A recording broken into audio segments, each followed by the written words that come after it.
Cet homme s'appelle Mbap Senghor. L'un des visages d'un des pires drames de l'histoire coloniale française. Le 1er décembre 1944, 35 tirailleurs sénégalais sont déclarés morts après des échanges de coups de feu dans le camp de Thiaroye, à 15 km à l'est de Dakar. Selon le récit officiel, l'armée française a dû faire face à une mutinerie. Une thèse contestée par des familles de victimes. La France a tué mon père et ses camarades. Je cherche la reconnaissance des faits, tout simplement. Et par des historiens. Certains décrivent un massacre prémédité et parlent d'un bilan beaucoup plus lourd, avec des centaines de morts. Pendant 80 ans, la France a campé sur sa version des événements. La part d'ombre de notre histoire, c'est aussi la répression sanglante qui, en 1944, au camp de Thiaroye, provoqua la mort de 35 soldats africains qui s'étaient pourtant battus pour la France. L'un des crimes les plus odieux et les plus crapuleux de la France s'est passé le 1er décembre 1944 à Thiaroye. Qui dit vrai ? Et que s'est-il passé au camp de Thiaroye ce jour-là ? 80 ans plus tard, l'analyse détaillée des rapports d'officiers, les témoignages et des archives rares éclairent les événements. Contre-enquête inédite, au plus près de la vérité. 1944. La guerre touche à sa fin. Plus de 130 000 soldats des colonies d'Afrique, les tirailleurs, ont été envoyés combattre pour la France. Les premiers rapatriés reviennent le 21 novembre 1944 au port de Dakar. Ils doivent être démobilisés dans un campement à l'est de la ville, à Thiaroye. Tous sont des anciens prisonniers des camps allemands en France, les Frontstalag. Depuis leur départ de métropole, les tirailleurs sont en colère. Nous voulons l'indemnité de combat de 10 francs par jour, pendant toute la durée de notre captivité. Comme tout soldat français, les tirailleurs réclament leur solde, leur salaire dans le jargon militaire. Mais rien ne leur est versé. Ces soldats africains ont profondément évolué, finalement n'ont plus vécu sous la discipline militaire française pendant 4 ans. L'armée au retour ne comprend pas. Et effectivement, cette évolution est perçue à la fois comme une menace pour l'ordre colonial, et donc ils sont aussi perçus comme une menace pour la souveraineté française finalement, autour de Dakar. Le 28 novembre 1944, 500 soldats sont attendus à la gare. Ils doivent prendre un train pour Bamako, afin de rentrer chez eux. Mais ils refusent de quitter le camp sans avoir été payés. L'armée française dit craindre une mutinerie. Ma conviction était formelle. Tout le détachement était en rébellion. Il était nécessaire de rétablir l'obéissance et la discipline par d'autres moyens que le discours et la persuasion. L'état-major français décide alors d'une démonstration très importante de force. Pour comprendre les tragiques événements qui suivront, nous avons reconstitué les lieux à partir de ces plans du camp récupérés dans les archives militaires. Nous avons également eu accès aux rapports des officiers français rédigés après le drame. Ce matin du 1er décembre 1944, il fait encore nuit quand des premières unités armées se positionnent aux abords du camp. Les tirailleurs dorment encore, installés dans ces baraques. Au petit matin, on leur ordonne de rejoindre l'esplanade centrale. Pour mater ce qu'ils considèrent être une rébellion, les autorités militaires ont réquisitionné 1 millier de soldats, des Africains, la plupart rapatriés de Saint-Louis, à plus de 250 km de Dakar. À leur côté, 120 soldats et officiers français. Sur l'esplanade, les tirailleurs du camp patientent. Certains espèrent une bonne nouvelle concernant leur salaire. Quelques-uns sont venus armés. Poignards, couteaux de chasse ou baïonnettes, selon le rapport d'enquête. Un groupe de gendarmerie à cheval est positionné entre la voie ferrée et la grande route. Objectif, empêcher les tirailleurs en colère de quitter le périmètre. À 7 heures, 3 auto-mitrailleuses, un char et 2 engins blindés Half-Track avancent par l'entrée principale au sud du camp, sans bruit et dans le calme le plus absolu. Les mitrailleuses sont positionnées à l'ouest. À 7h15, le lieutenant-colonel Lebert se rend sur l'esplanade. Devant lui ont été rassemblés entre 800 et 1 millier de tirailleurs. Je fais sonner le garde à vous. Les tirailleurs me rient au nez, m'insultent, se montrent de plus en plus menaçants. Le colonel Carbillet, le plus haut gradé présent ce jour-là, écrit : La situation est excessivement mouvante. Des meneurs incitent les éléments sains à la désobéissance. Que s'est-il passé ensuite ? Nous sommes là au cœur de l'affaire de Thiaroye et de ses mystères. Il y a d'abord la version de l'état-major français.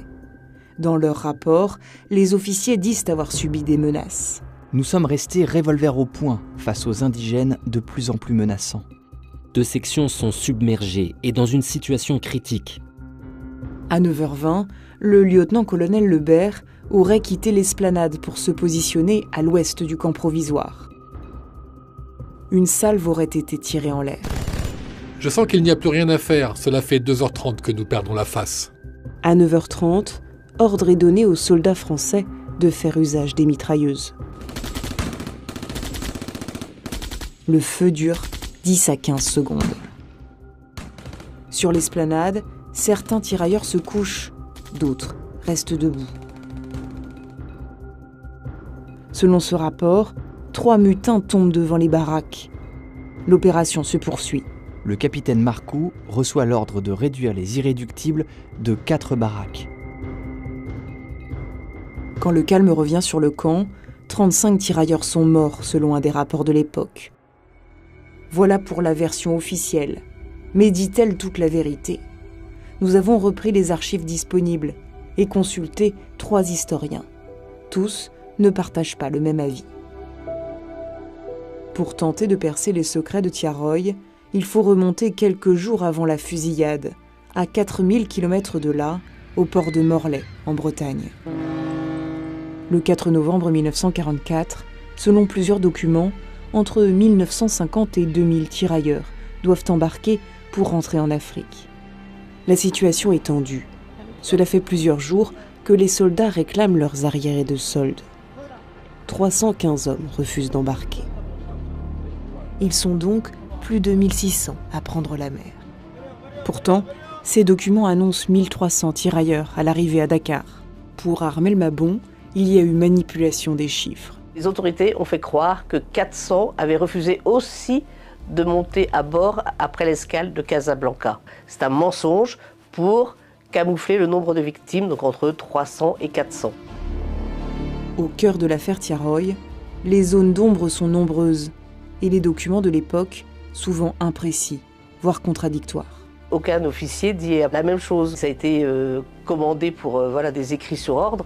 Ils n'arrivaient pas à se concerter pour faire un récit tout à fait logique et homogène. On est sur une intervention armée, une opération de type de maintien de l'ordre, sur un espace qui est vaste. Et donc, évidemment, on a des sons de cloche différents. Il y a plusieurs choses qui nous font penser qu'on est dans une manipulation de l'archive. Toute une série de mensonges qui apparaissent au fur et à mesure, en disant en fait que ce sont les tirailleurs qui ont commencé à attaquer le service d'ordre.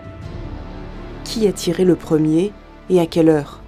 Vers où étaient dirigés les tirs ? Les tirailleurs étaient-ils armés ? Là aussi, les 17 rapports que nous avons consultés manquent de précision. Mais des témoignages de soldats sont sans appel. J'ai aperçu une automitrailleuse à une centaine de mètres des baraquements. Elle a tiré 2 rafales. Le lieutenant Salomon, qui commandait les véhicules mitrailleuses, a donné l'ordre de tirer sur les baraquements. On a ouvert le feu sur les rebelles. Vers 9h35, le feu recommence. Les hommes tombent, se relèvent, s'enfuient vers l'intérieur des baraques.